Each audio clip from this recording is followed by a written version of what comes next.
This episode contains mature themes, language, and discussions that might not be suitable for all audiences.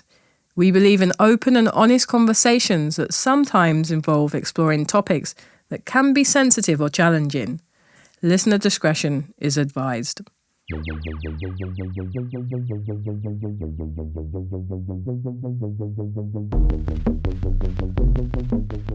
Welcome to a very special episode of What's the Point?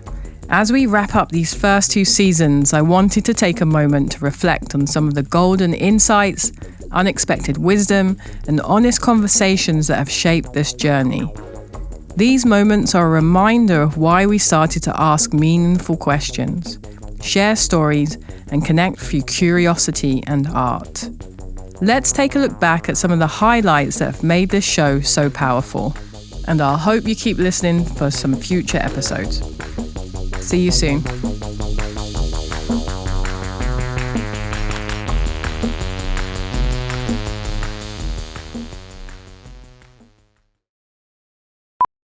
So when I was in undergrad, I was a painting major originally. I was doing oil painting, and Philly is really close to Baltimore, and dorm rooms are small. So I would store all my paintings per semester at my mom's house. And I love her so much, but she does not know how to store paintings. And so, she would be bragging about me to my aunts or like her friends, like, look at these paintings Samantha has here. And she would take them out of the very neatly stacked pile, and she would pull them out and she would lean them against the corners of tables or chairs. And the corners of the tables or chairs would sort of poke these nipples like through the face of the canvas, essentially ruining them. And I would come back and I was like, oh my God, what the fuck? Like, there's all these nipples poked through my canvases. How could you think that this was fine? Like, this is basically rendering it ruined.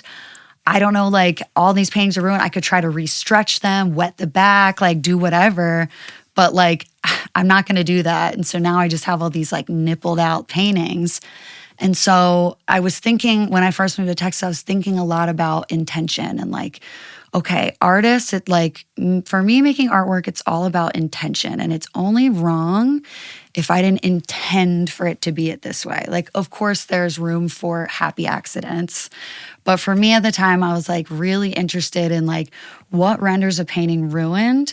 And that would be for me like not intending for it to be that way. So then I was like, okay, let's remedy this like, bad taste in my mouth situation with my mom, and let's turn it positive. So I'm going to intentionally start poking nipples into my artwork, right? So I would do these paintings, and then, in the back, I would screw dowel rods just like poking through the back. So in the front, it would create the same sort of effect that my mom accidentally did. And once I started doing that, it became less about what was painted on the surface.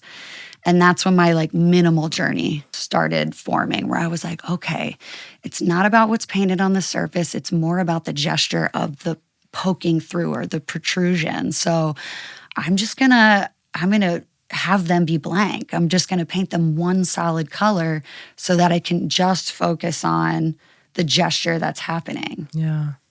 I think that's beautiful. And it's almost like you reverse engineered kind of this happy accident in a way.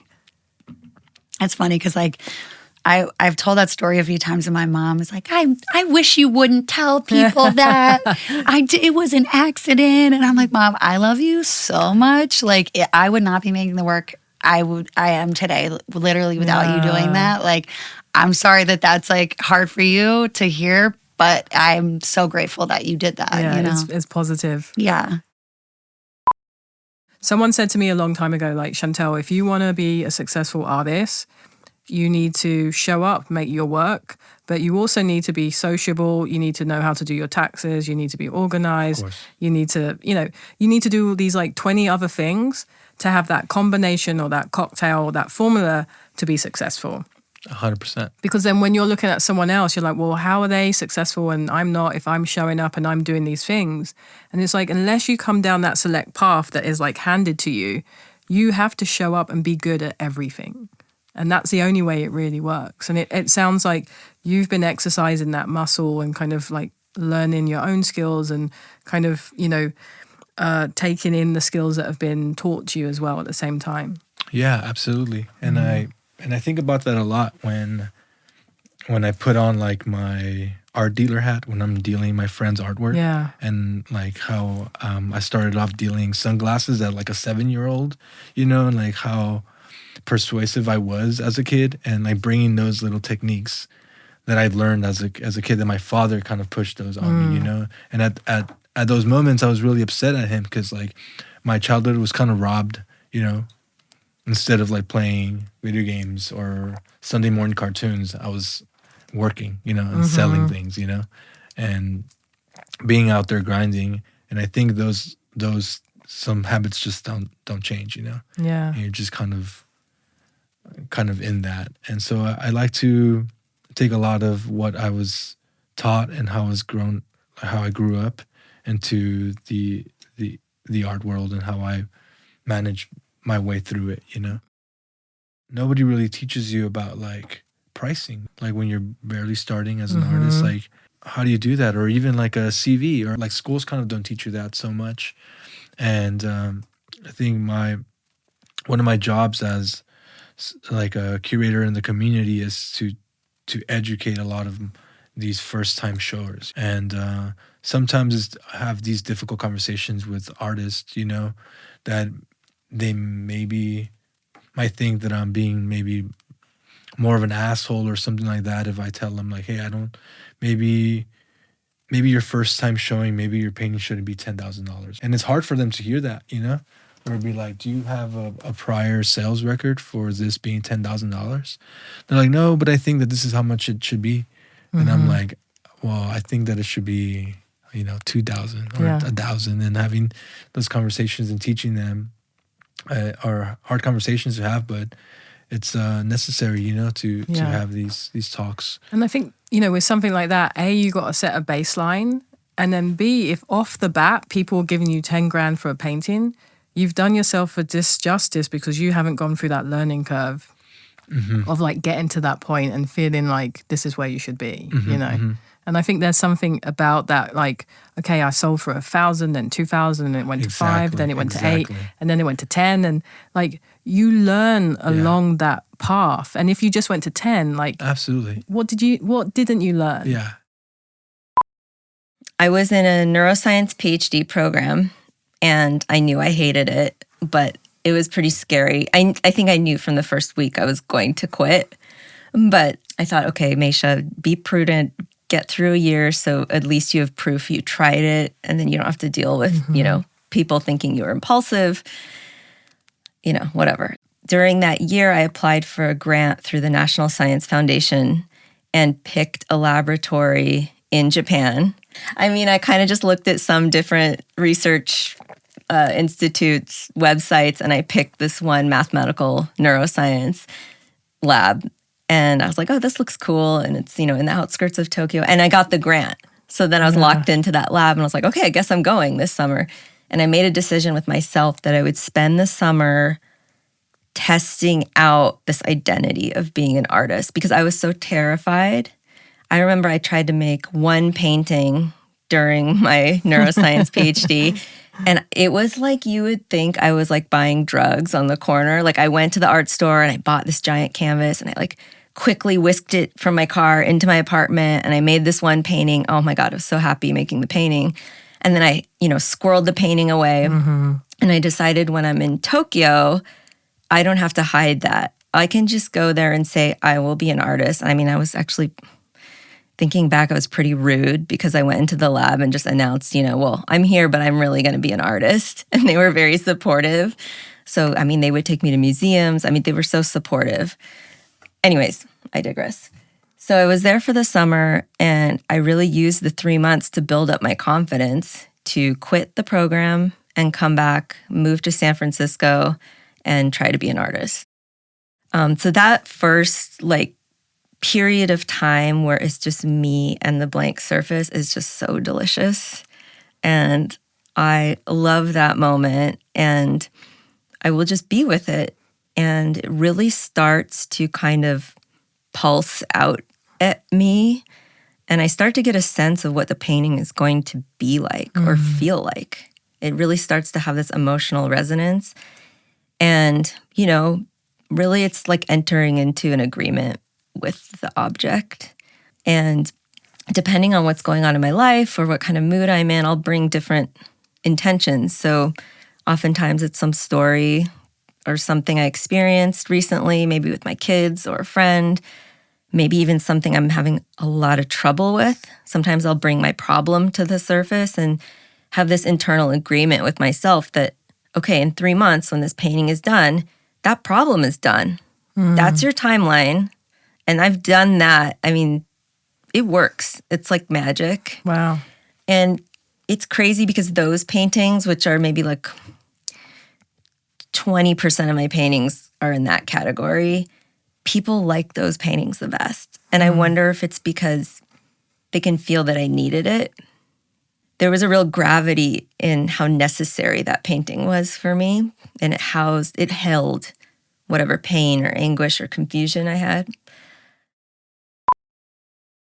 And how did that come about, working with House of Pain? DJ Muggs from Cypress Hill. I had met him in the 80s. And I met him at the clubs. And he saw the way I worked the doors and stuff like that. And, you know, he's a smart guy. He's always watching what's going on. And he saw that I worked good with people and I knew how to handle myself, but I knew how to stand my ground too. So he goes, hey, I got a job for you. And I was so happy because I thought, I'm going to be working with Cypress Hill now. And he goes, it's with another group that I work for. I was, yeah, okay, whatever. You know, and he was like, it's these white boys, they do rap. And I was like, oh man. In my head, I was thinking like, they could either be like a Vanilla Ice type thing, which everybody like, you know, clown and stuff like that. Or they could be like a third base.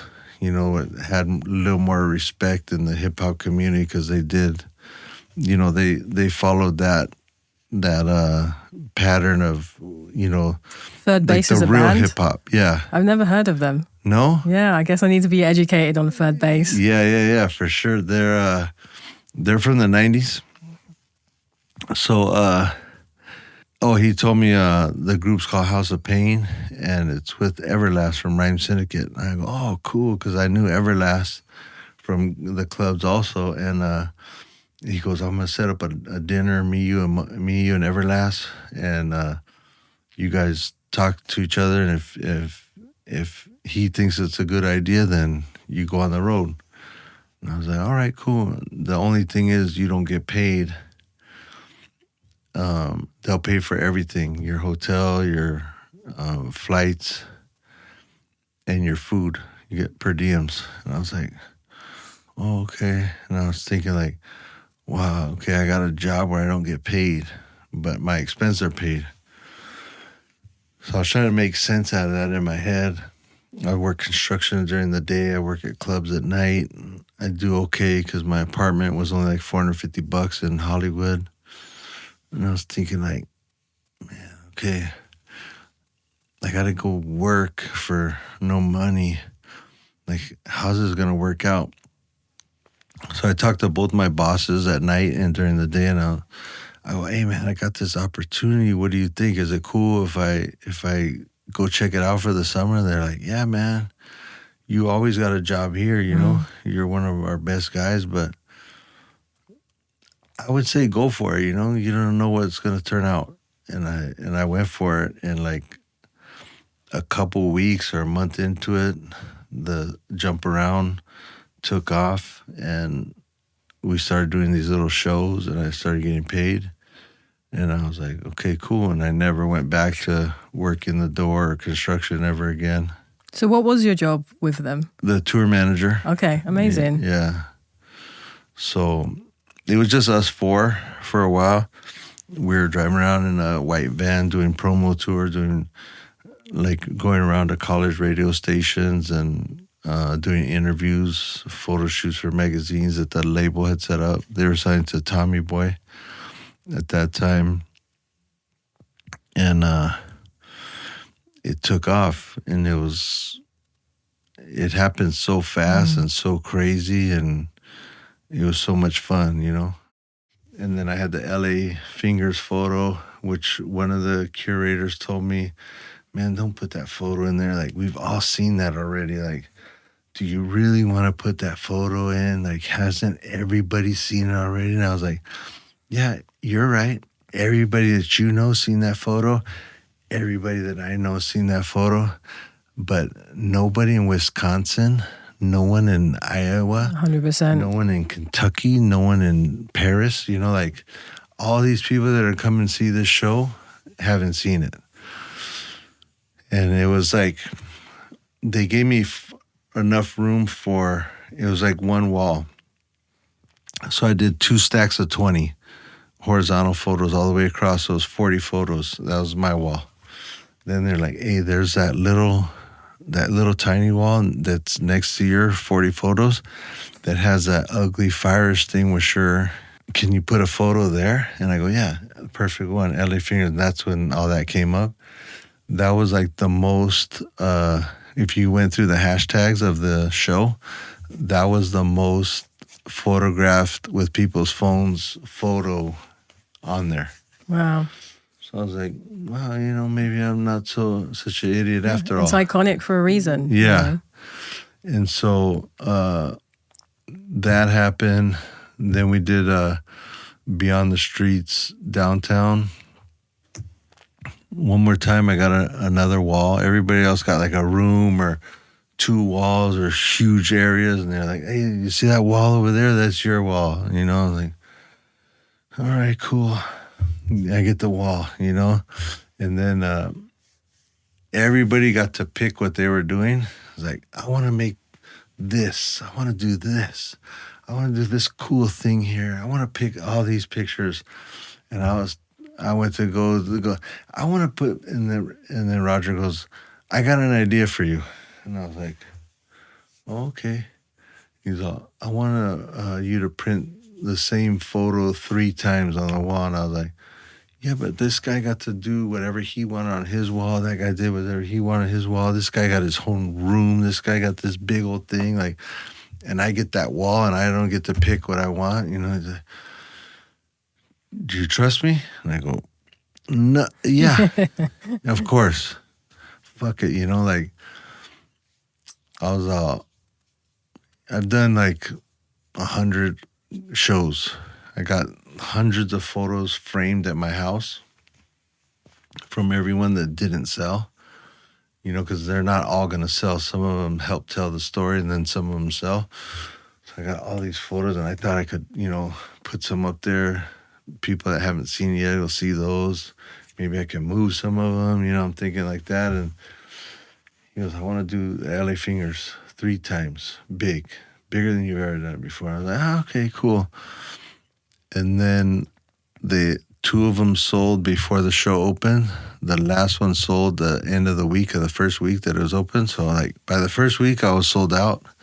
And I was like, oh, okay, cool. And then my LA Fingers was like the laminates. It was at the LAX wrapped around one of the poles when you come out with your bags. And then it was like on the things on the lamp posts, you know, those banners. It was all over those. And I was like, Roger hooked it up. Early on, I was really in like the fine art world and just concentrating on that.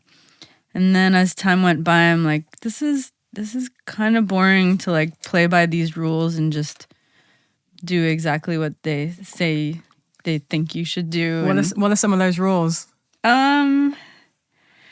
Like don't do commercial work or work with brands or even like murals because you're considered a street artist and that's bad. And just like, yeah, they're like a little scared of branching out. And I kind of just go with my gut with my art in my career. And if it feels like a good fit and it feels right, I go for it. But yeah, early on I was more fine artist gallery, and now I'm like, people are entering spaces where they can like touch my art and interact with it, and it's a lot more exciting. What's the future look like for you? I know you have Cascade come in. I think in New York it was about 6,000 square feet. It was pretty big. Good memory. Exactly. It was pretty big. I was very impressed with that and the juxtaposition between the different types of immersion in there. So this one's going to be even bigger. It's going to open sometime this year. Yeah, it'll open later this year in the fall, and it's going to be almost double the size. Wow. So about like 12,000 square feet. We have all new rooms that we're creating. We'll have a lounge with like cocktails, and people, will be able to come and have a cocktail and walk through the experience, and it's gonna be lots of fun. I'm excited. And what does Cascade mean for you as a kind of narrative or a whole for this? Yeah, Cascade. That title came from one of my pieces called Drip Cascade, and it's kind of my signature style of like the psychedelic dripping designs. And yeah, Cascade is kind of just the waterfall of different ideas and different elements coming together.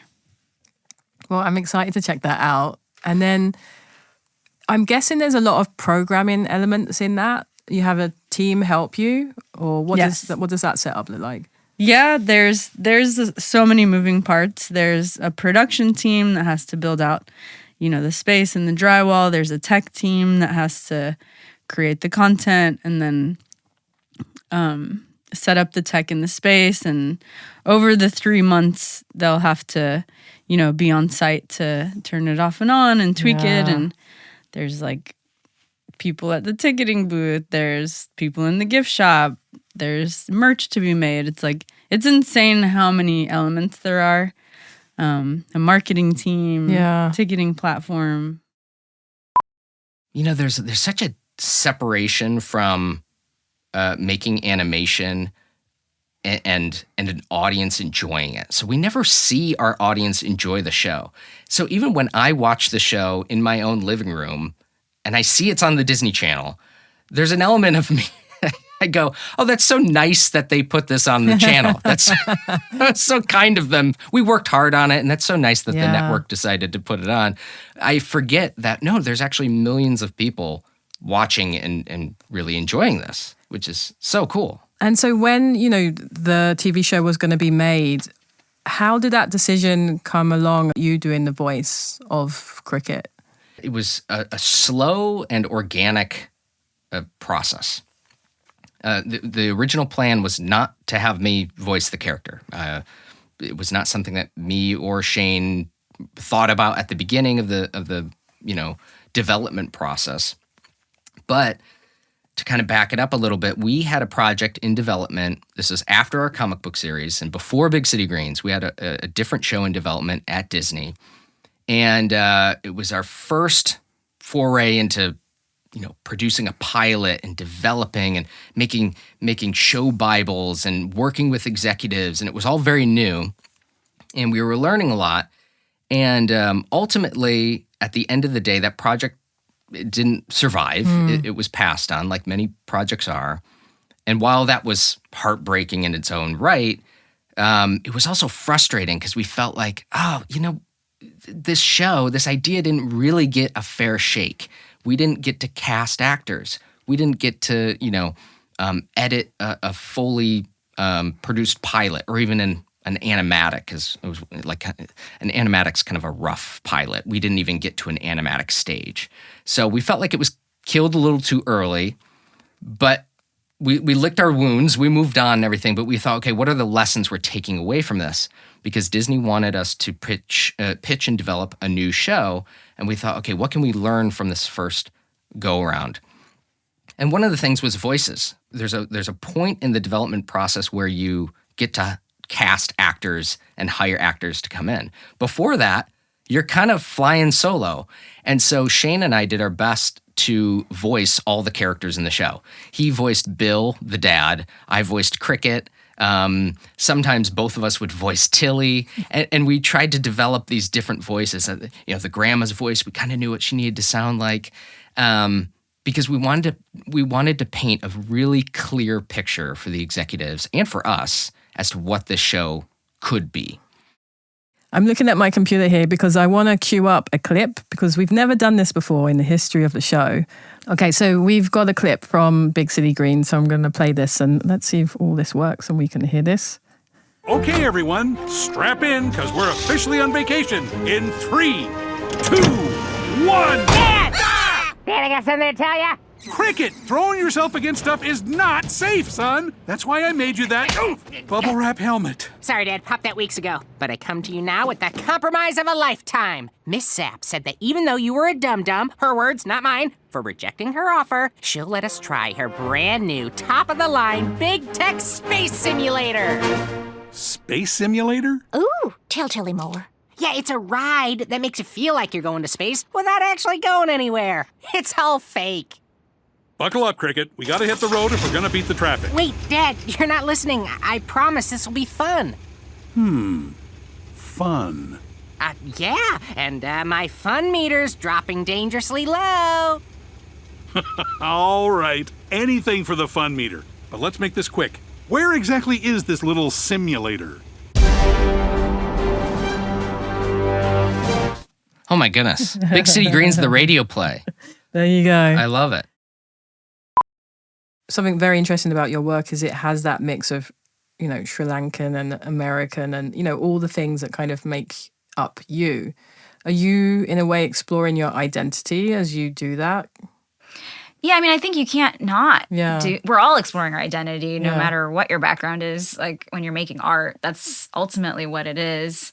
Identity or lack of identity. I don't always feel like I have an identity because I lived in New Zealand and Sri Lanka briefly, as a kid, and in Texas, and then lived in California and New York, and like so many different places, and growing, I don't know. I don't feel like I have this like very strong identity, really. It feels more confused than anything else, but yeah, I think I'm exploring both. Like, maybe identity might even be, sometimes it's how people perceive me, but it's not even how I perceive myself. And so you said Yaka series. For people that don't know, who are the Yakas? What are Yakas? Yeah, well, Yakas are, it's one of those things that's kind of hard to directly translate. It's kind of like a demon or a spirit. It's a spirit, maybe that's a good way of putting it. But they're kind of tricksters, and they come from Sri Lankan mythologies. And I was interested in referencing them because they are so old that we don't even know the origin of them. They go back to like the indigenous, like traditions in Sri Lanka, like even before like Buddhism came from India. So I think that's super interesting, just to like go back to something so ancient. So we're talking about like more than 2,500 years ago. Wow. So like just reading those histories was really interesting to me. And I also just liked that this felt like something. Okay, so they're referenced in exorcism rituals where dancers will dress up as yakas and kind of perform your demons leaving you after you give them an offering, with the help of a like shaman kind of person. So it's called Adara, the medicine, the person that does the healer. What's it Adara? called? Adara? Yeah. And so, but the dancers will dress as yakas, and this ritual is called the Toil, and it happens all night long. And there's like the whole village comes and watches, and it's actually like it's both scary and funny. And also like the yakas are that way as well. They're both scary and funny, and I liked that. Sort of, you can't put them in a very specific box. People don't like them, but they're also not the same way as like the Western concept of a demon. The more I looked into this, I realized even in European cultures, demon used to be daemon, which was not a necessarily totally bad thing. And that's also a pagan belief. So it's like before Christianity, they were like they had a different concept of what a demon was. And do they show up in other types of ceremonies, or it's kind of from what you've read, it's particularly this kind of like death ceremony of like, in a way, exorcising the demons after someone's passed? Well, it's not after someone's passed. It's actually while you're alive and you're really? having a mental ailment. Oh, wow. Okay. Or physical ailment. But, usually physical ailments, you use Ayurvedic medicine. Yeah. So it was kind of like the mental health part, you know, because Okay. Ayurvedic medicine would be used for your physical ailments and still is. And this kind of exorcism would be used for mental ailments that can't be solved in other ways. Yeah. That's really interesting that they took it potentially from like a movement or a dance perspective. From like 7th to 9th grade, I went to a school like right in my hood. Again, gang culture. You know, my hood is like, my past was like very hard. You know, I was making art, but it wasn't like at scale. But then from like 10th to 12th grade, I went to this school called Mission Bay High School, you know, which is near the beach. And that school was like a graphic arts magnet. So that's kind of when I really got to like, okay, let me put all the BS down, you know what I mean? Because it's just, you know, my previous school, it's hard to describe, but it was like every day it was something different. So like one day it'd be like the blacks against the Mexicans. You know, the next day it'd be like the blacks against the Vietnamese, and the next day it'd be like the Asians against the Mexicans. Then the Asians want to fight with the Samoans. It was just like straight gang culture, you know, like it was very clicked up back then, you know. And could you navigate like not being a part of that, or would you get pulled into it? Yeah, and I think that was the beauty of like me and all my friends. It's like, you know, having the skateboarding, and then we also had like a dance crew where we would go like out and battle other crews and that kind of stuff. And, you know, graffiti as well. I had a crew called DNA. So it was like we had like these outlets, you know, because, you know, my mom and dad wasn't having the gang stuff. They was like, you're not getting involved. So it's like, even though I was living in the neighborhood, I was unaffiliated, you know? So in a way, you're kind of depicting hard times or subjects, but you're doing it in a way where there's an education that these things did happen. We don't want to hide them. We want to portray them. But then you're bringing art and artistry into it. So it's in a way where we can digest it or see it in a form that doesn't kind of repel us right away. Yeah. And I think that's, you know, that's what our ancestors did, you know. That's what they, you know, had like spirituals and stuff, and they'd be like, wade in the water. Like, that wasn't a song about wading in the water. Yeah. That was a song about escaping, you know. But it's like they made it so covert that, like, you know, like if the slave master was to hear it, they'd be like, oh, these Negroes down there singing. Mm-hmm. But they're like, this is how you get away. Yeah. You know? So that's the same way I wanted with the art. It's like, that, you know, I guess the layman would look at the artwork and be like, oh, this is an amazing painting. It's, you know, very craftfully done. It looks like there's a certain aesthetic to it. It looks like a beautiful painting. Yeah. But if you know, you know. Yeah. You know? And it's non-didactic. My backstory was I'm not sure if you know this, but I was a drug addict for like 6 years. I was completely addicted to cocaine. About 3 days was my biggest gap being clean, and for about 5 to 6 years. And before that, I was like digitally creating. I was still drawing, and then this was like right out of high school. So that gap, you know, it was my early 20s, and that's such a constructive time in a artist or in a human being in general. And I wasted a lot of that time partying and, you know, not caring and losing sight on a lot of stuff that's important. I was really lucky to be able to have a good job, and I held that job for very long, but it was just, all it did was feed my addiction and feed my bad decisions. And when I got clean, I started painting again, trying to get clean. And so that was about April 8th, it's going to be 6 years. Wow. So it's around the corner, yeah. And when I started getting clean, that's when I started painting again. And I started trying to be creative. So like little pieces, and then I'd fall back into it. Little pieces, fall back into it. And then it took, you know, one last fall, one last bounce back to finally understand I've been living under my greatness. You know, I was tired of living under my greatness. I was tired of the relationships I had with my family that weren't connected with love, because I was born with love. You know, I was raised with love. I was tired of not having money because I'd be partying everything away. I was, you know, there was so much pieces all to the puzzle that I really let go and understood what I should be caring about, what matters, you know, the family, the love, the pure love, not the happiness, like the joy that you get from it, definitely.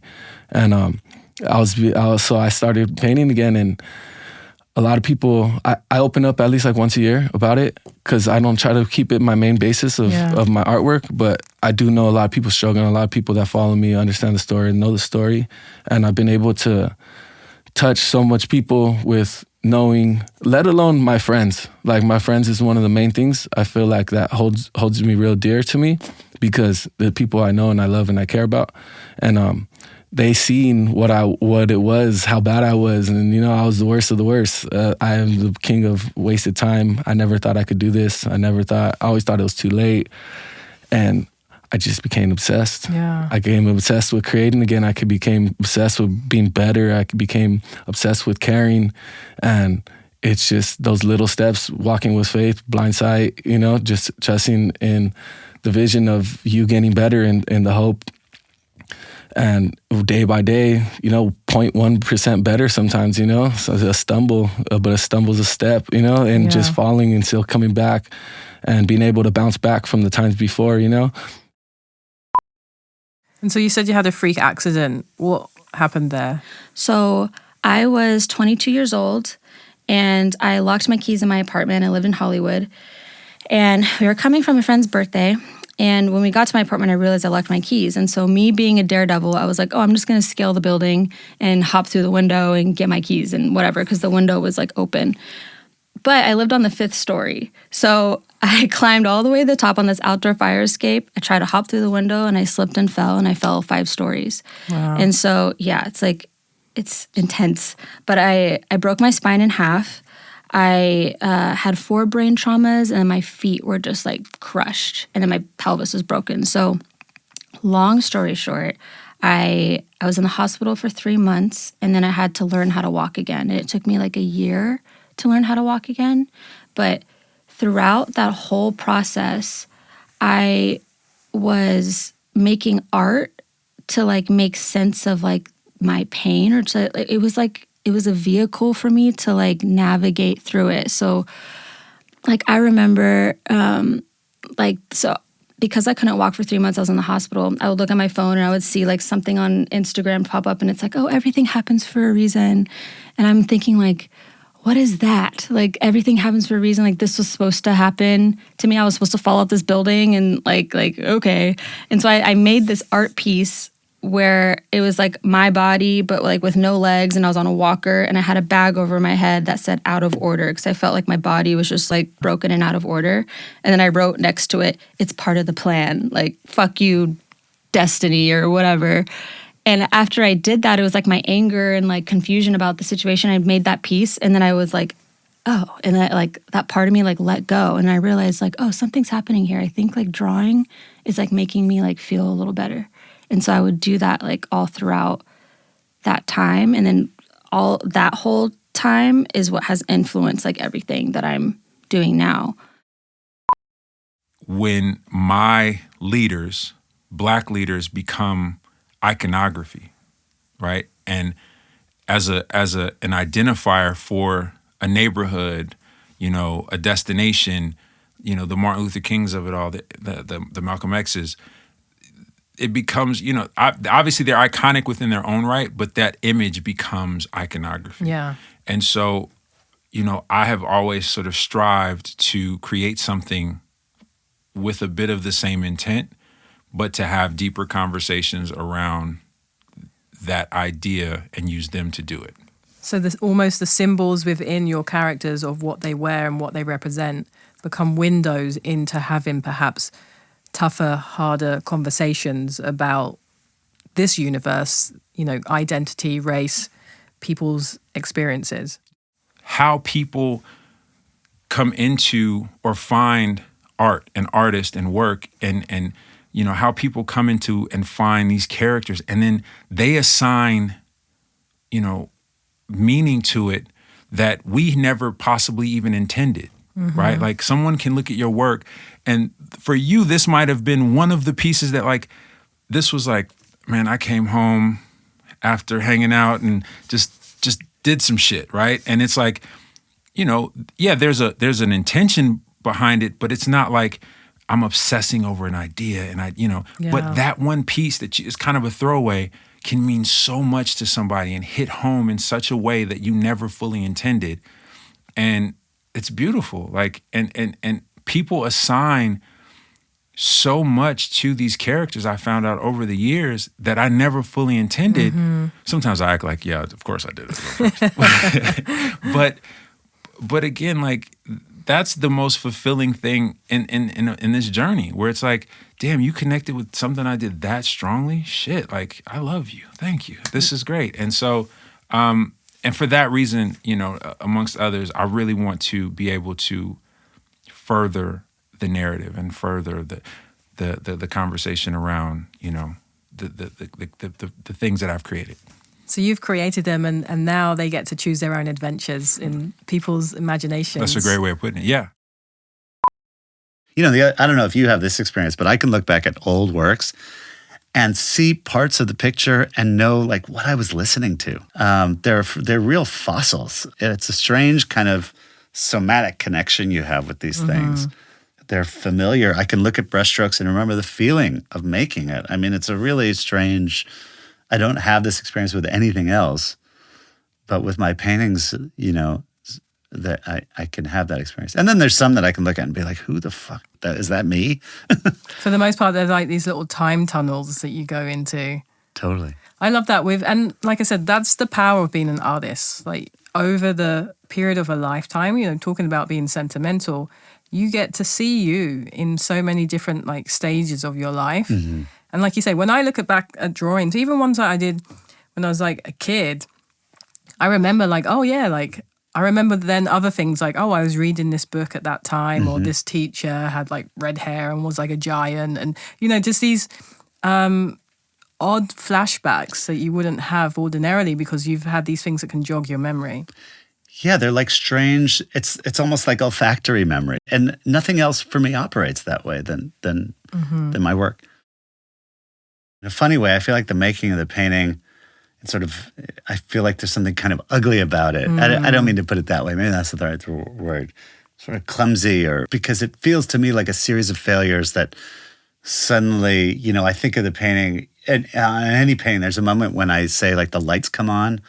Like I've been toiling away in the darkness of the picture, and then all of a sudden something comes on and I see its logic. Yeah. And then that once it develops a kind of a logic of its own, then I can follow that. Yeah. But until then, it's kind of frantic almost, the process. I think the interesting thing about that is that you have to get very physical with your work to feel it in your body. And then at some point, like your body's gone through all those motions and then it clicks because you know that sense of space and a sense of time and a sense of distance because you feel it inside you. I think that's a really interesting observation, yeah. So basically you were working on this mural somewhere near San Diego for how long? It's been months now. It's been like 3 months going back and forth. There's 3 huge walls and it's a full construction site. Like that's why I figured I would come wearing my full like construction costume. So tell us what you're wearing right now. I'm wearing boots, like full on like steel toe, full on construction boots, some pants, you can't wear sweats, so I'm wearing like cargos. There's paint all over them. I have a hoodie and I have a high vis. I have full PPE. If anyone out there knows what PPE is, I have full PPE. I'm wearing gloves with cut levels, a helmet. I have an actual helmet on, glasses with like the special, you know, glass. Dude, I had to go through safety training and get like ridiculous insurance. This whole project is like super corporate and commercial in a lot of ways. I don't even have an assistant, so I've had to do the whole thing myself because of how many hoops I had to jump through to bring someone on site. And so I was just like, you know what, fuck it. I'm going to paint this thing myself. And now like 3 months later, I'm like, woke up sick thinking like, what the fuck did I just do to myself? But it's okay. And have you like throughout the process of this been driving back and forth like early in the morning because of traffic and stuff? Or? I would stay out there a lot. Yeah. And just like find a hotel at night. What I would do is I would start painting when the construction workers start to leave is really when I get in there and get crazy and take off my helmet. You know, don't say nothing, but and that's when I really get to work. So it's been odd hours, and What's the site? It's like a big residential space, or it's like it's a new development. It's like a huge waterfront development that's going to be like life science labs and some commercial, some retail, but mainly labs. So it's kind of a cool project. I had a conversation recently about the artist not being the art, and I couldn't disagree more with this person. And we had this great conversation because it kind of like it enlightened me in a few ways and enlightened them in a few ways, but ultimately I still agree. I still feel that the art can't even exist without the artist. Yeah. So of course the artist is the art. How is it even possible for the art? And I mean, even traditionally, if you look at the way art is collected, so many collectors, as you get to, as you can see, aren't just collecting the art. They want to be a part of the movement. They want to be a part of the genre. They want to get to know the artist. They want to go to dinners. There's more to it, and sometimes that's all it is. I know so many artists that I think their work is such trash, but they are brilliant minds. They are the coolest people that it's like they've become the art. And in some ways you could say that about me. Even if you don't like my art, like I become the art a lot of times because I'm like, I don't even want to, I don't know why I'm going down this road, but like just the other day we went to a show together and I dressed up in a buff costume and a fake cinder block, because that sometimes is my favorite art, is just like putting on a costume and becoming someone else. And like, who's the woman who does that in her photography all the time? She's Cindy Sherman. Super well known. Cindy Sherman's brilliant. I mean, fuck if that's not the most amazing form of escapism in this life. I mean, we're stuck in this life. So many people think they have to be what they appear. And you can literally be anyone you want at any time. And there are a lot of people that would argue that that is fake. You're full of shit. Like, oh, you don't know who you are. It's like, no, maybe you don't know who you don't have to be someone. But even I don't know. that, That's to have an opinion about what someone sees as art for themselves, and that's the thing with art, is so opinionated. But as an artist, if you see that a part of your work is yourself, your persona, your character, it's dressing up, it's making people smile, it's being a visual kind of entity within a space. When you walk in, you have an impact. That is art. That's an impression that you're making.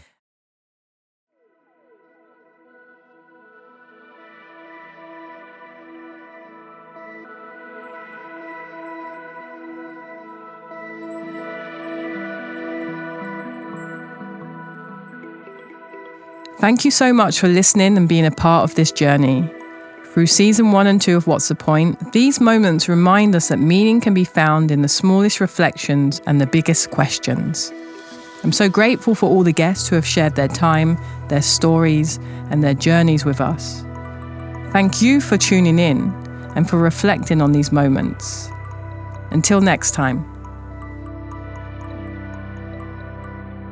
Stay tuned for season 3 coming soon.